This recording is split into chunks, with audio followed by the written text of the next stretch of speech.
Yan tol, sa mga gusto lang po no, bao, isang mata, isang bibig, at saka merong spiritual material, meron ding pure material.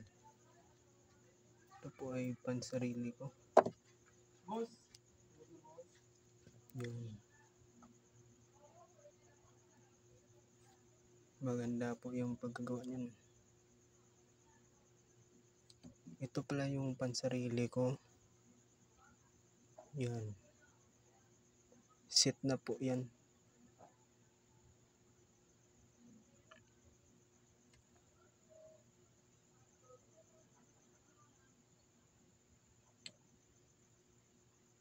Ito naman yung spiritual material. Yan, mag-PM lang direct. Salamat po.